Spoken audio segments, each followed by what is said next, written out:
Hello students, I Muhammad Bilal Bhatti, physics teacher, welcome you all to another informative lecture of physics. Inshallah, surely this lecture will rectify and revamp your knowledge about the subject.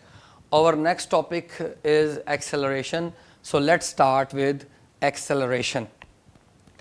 तो students हमारे जो learning outcomes हैं acceleration के हवाले से उनमें बात आती है एक्सेलरेशन की, एवरेज एक्सेलरेशन और इंस्टेंटेनियस एक्सेलरेशन।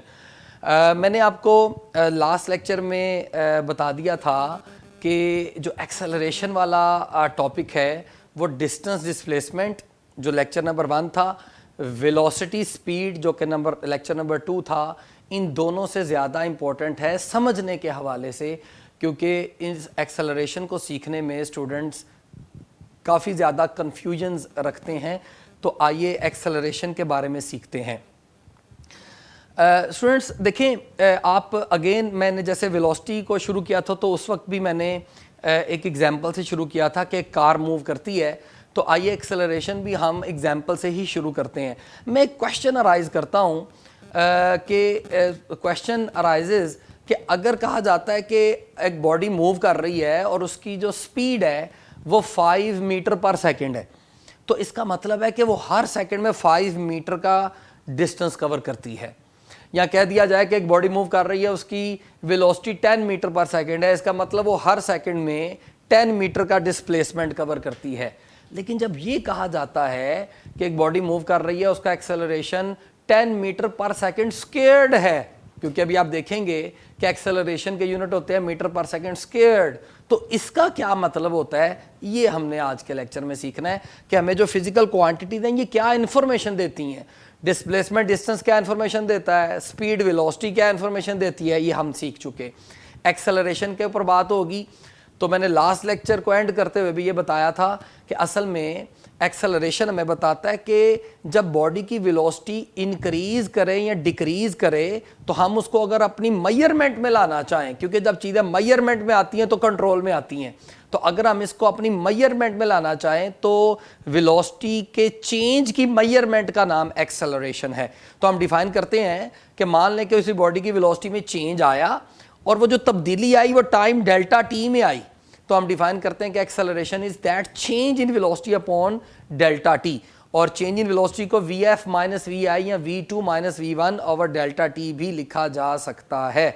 मतलब अगर बॉडी की वेलोसिटी में इंक्रीज आ रहा है या डिक्रीज आ रहा है, तो वो जितना इंक्रीज आता है या जितना डिक्रीज आता है, इंक्रीज डिक्रीज चेंज को बोलते हैं, उस चेंज को जितने टाइम में वो चेंज आया उस टाइम पे डिवाइड कर दें, तो इसी को एवरेज एक्सेलरेशन बोलते हैं। स्टूडेंट्स याद रखिएगा, जब जब इधर डेल्टा आता है तो ये एवरेज है, और अगर यहाँ पर डेल्टा टी अप्रोचेस 0 कर दें, जो कि आपने लास्ट लेक्चर में देखा था, तो इसको एवरेज नहीं बल्कि इंस्टेंटेनियस बोल देते हैं। तो ये बातें आगे चल के आती रहेंगी।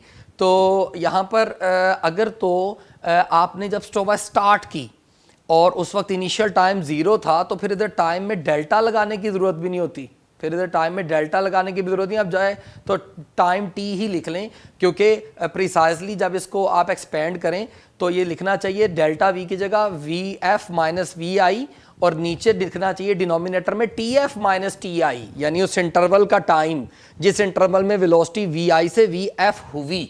हाँ, अगर इनिशियल टाइम 0 है तो आप चाहें तो नीचे डिनोमिनेटर में जस्ट टी ही लिख लें, जो कि अक्सर आप न्यूमेरिकल प्रॉब्लम्स में देखेंगे या समझ थ्योरी पढ़ते हुए भी कि एक्सेलरेशन को डिफाइन करने में delta V over delta T ही लिख दिया जाता है।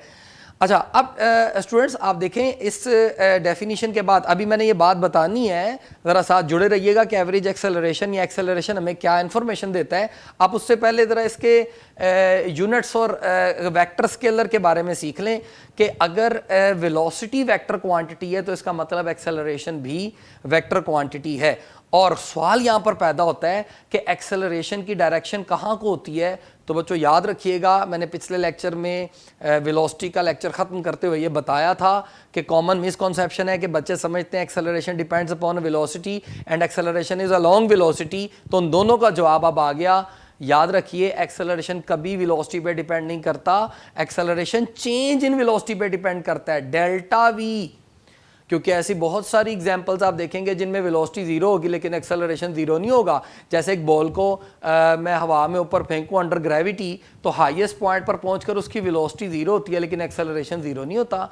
एक पेंडुलम ऑसिलेट कर रहा है तो एक्सट्रीम्स पर उस ऑसिलेटर की वेलोसिटी जीरो होती है लेकिन एक्सेलरेशन मैक्सिमम होता है मैग्नीट्यूड के हवाले से, क्योंकि डिस्प्लेसमेंट मैक्सिमम होता है, ये आप देखेंगे आगे चल के। इसका मतलब एक्सेलरेशन कभी वेलोसिटी पे डिपेंड नहीं करता, ये चेंज इन वेलोसिटी पे डिपेंड करता है कि हाईएस्ट पॉइंट पर अंडर ग्रेविटी अगर वेलोसिटी जीरो तो उससे एक लम्हा पहले तो वेलोसिटी मौजूद है, वो डेल्टा वी और उस टाइम जो time V F minus V I होने में जो टाइम था T F minus T I, उस पर डिवाइड करें तो वेलोसिटी आएगी, सॉरी एक्सेलरेशन आएगा।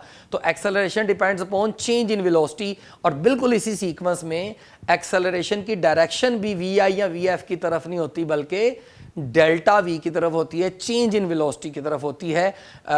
एक्सेलरेशन की डायरेक्शन कैसे चेंज इन वेलोसिटी की तरफ होती है ये भी हम आगे चल के चैप्टर नंबर 5 में सीखेंगे जब हम सेंट्रीपिटल एक्सेलरेशन की डायरेक्शन को एवेलुएट करेंगे जो कि डेल्टा वी की तरफ होगी, चेंज इन वेलोसिटी की तरफ। एनीवे इसके बाद ऐसा यूनिट्स की बात कर लेते हैं।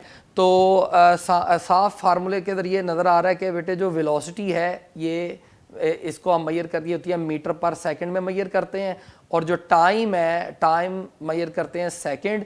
तो इसका मतलब जो एक्सेलरेशन के यूनिट होंगे वो होंगे मीटर पर सेकंड, मीटर पर सेकंड पर सेकंड। तो मैं इसको मीटर पर, देखिए ना ये लिखा हुआ है मीटर पर, यहाँ पर मीटर पर सेकंड, या इसको हम प्रिसाइजली कह सकते हैं या सिंपली कह सकते हैं कंक्लूसिवली कि मीटर पर सेकंड स्क्वायर्ड। लेकिन यहाँ पर एक इंटरेस्टिंग बात कि मैं कभी भी एक्सेलरेशन के यूनिट्स को मीटर पर सेकंड स्क्वायर कहने की बजाय मीटर पर सेकंड कहना पसंद करता हूँ। उसकी वजह यह कि ये यूनिट्स बोलने से, मीटर पर सेकंड बोलने से हमें ज़्यादा इन्फॉर्मेशन मिलती है बॉडी की मूवमेंट की। अब वो कैसे मिलती है आइए मैं ये आपको समझाता हूँ।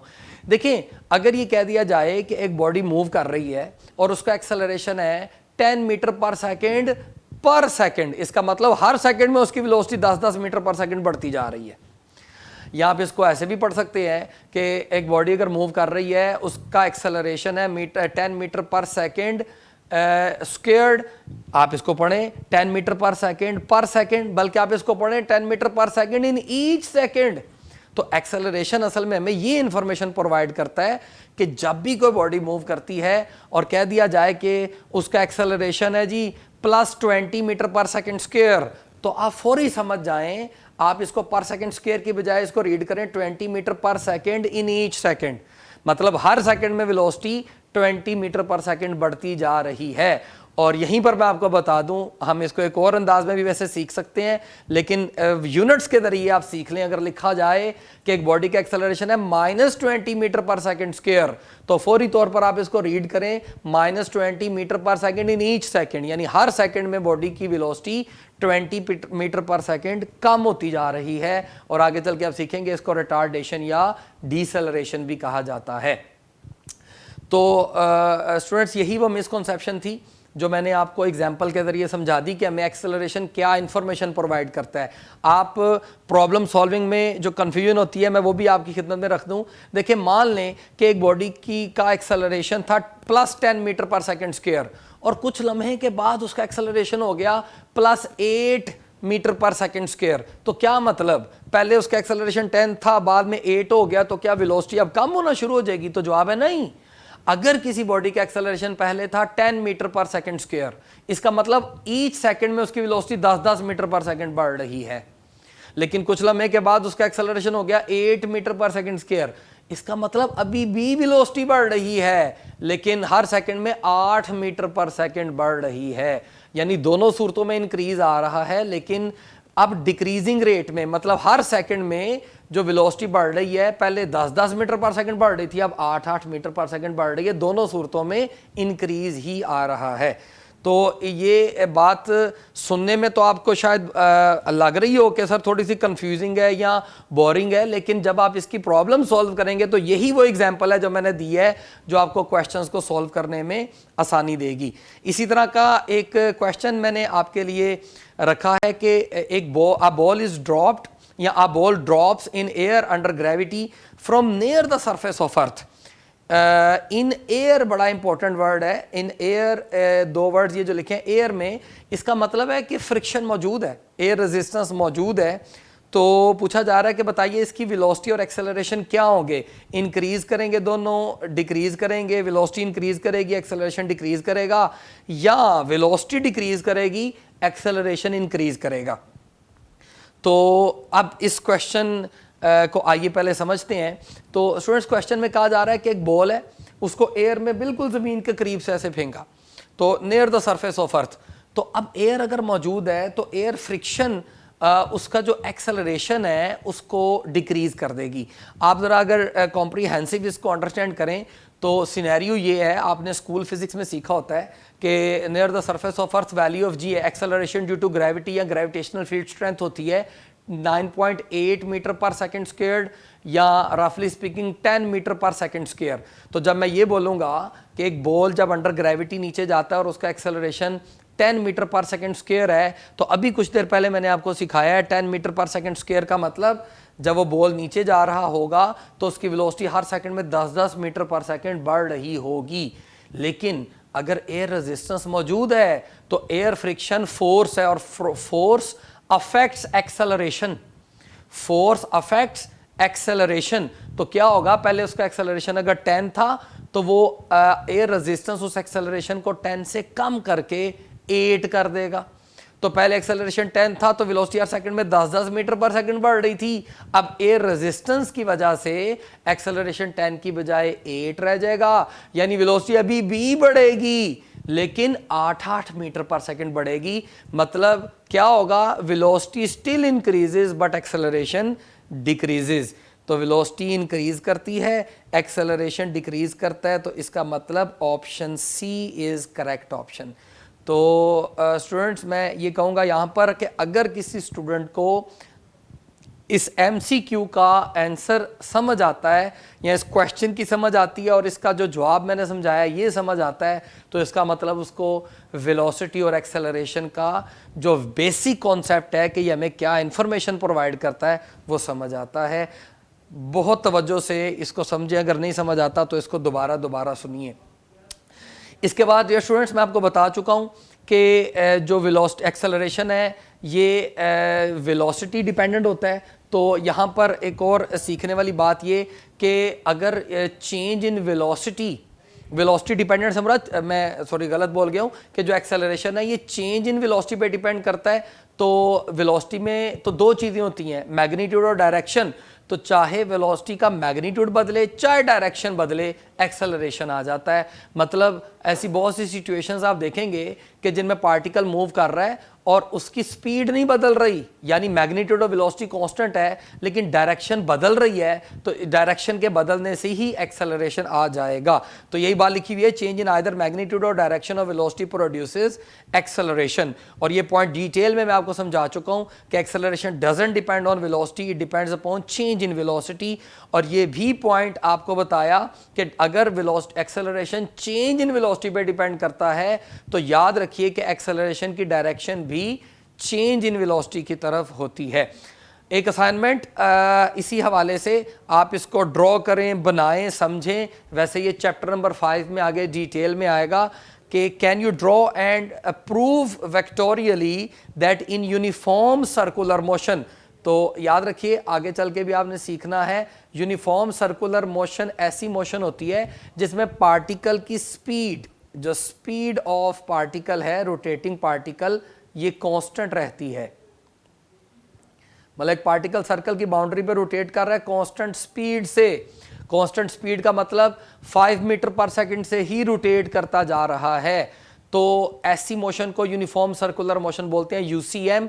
आप ये भी और भी इसमें कॉन्सिक्वेंसेज होते हैं यूसीएम के कि अगर वी कांस्टेंट है तो फिर ओमेगा एंगुलर वेलोसिटी कांस्टेंट होती है, और फिर चीज़ें एंगुलर एक्सेलरेशन जीरो हो जाता है, टॉर्क जीरो हो जाता है, एंगुलर मोमेंटम कांस्टेंट होता है, वो बाकी बातें हैं। फॉर द मोमेंट क्वेश्चन में जो असाइनमेंट आपको दी जा रही है, मैं हिंट बता रहा हूँ, क्वेश्चन आपको समझा रहा हूँ ताकि आप खुद करें। बाद में मैं इसको करवाऊंगा कि आप क्या यूनिफॉर्म सर्कुलर मोशन में जब कोई पार्टिकल रोटेट करता है तो आप बता सकते हैं कि उसका, या प्रूव कर सकते हैं या बता सकते हैं कि उसके जो एक्सेलरेशन है वो डेल्टा वी की तरफ अगर हो तो वो डेल्टा वी किस तरफ होगा, क्योंकि जिस तरफ डेल्टा वी होगा उसी तरफ एक्सेलरेशन होगा। एक इंटरेस्टिंग असाइनमेंट आपकी खिदमत में रखी, आप इसको करने की कोशिश करें। और बच्चों ये सारा एक्सेलरेशन के की कॉन्सेप्ट्स आपकी खिदमत में रखे। उम्मीद करता हूँ कि आप जो काइनेमैटिक्स, जो कि मैकेनिक्स का मोस्ट इम्पॉर्टेंट पार्ट है, काइनेमैटिक्स, और काइनेमैटिक्स में जो बहुत बेसिक चीज़ें हैं, 3 कॉन्सेप्ट्स, डिस्प्लेसमेंट, वेलोसिटी और एक्सेलरेशन, आज के इस लेक्चर में हमने वो कंप्लीट कर लिए हैं। और मैं ये दावे से कहता हूँ कि जिस स्टूडेंट को ये 3 लेक्चर्स, डिस्प्लेसमेंट, वेलोसिटी और एक्सेलरेशन बहुत अच्छे समझ आ गए, वो सारा काइनेमैटिक्स और डायनामिक्स को बड़ी आसानी से समझ सकता है। ये 3 लेक्चर्स हो सके तो आप 2-2 मरतबा सुन लें, अच्छे से डिस्प्लेसमेंट, वेलोसिटी और एक्सेलरेशन के कॉन्सेप्ट्स को अज़बर कर लें, याद रख लें, इनमें जो मिसकॉन्सेप्शंस हैं वो दूर कर लें। तो मैं बड़ी उम्मीद करता हूँ इसके बाद हमने वेलोसिटी टाइम ग्राफ पढ़ना है, इक्वेशंस ऑफ मोशन पढ़नी है, वो इन्हीं 3 बातों पर है। आपने आगे न्यूटन के लॉज पढ़ने हैं। जिन बच्चों को वेलोसिटी, एक्सेलरेशन, डिस्प्लेसमेंट का पता है उन्हीं को न्यूटन के लॉज बहुत अच्छे समझ आते हैं, और इन्हीं का सारा कंपोजिशन करके हम आगे प्रोजेक्टाइल मोशन पढ़ेंगे। तो बहुत इंपॉर्टेंट आज का लेक्चर मुकम्मल हुआ। आज इसको यहीं पर कंक्लूड करता हूँ।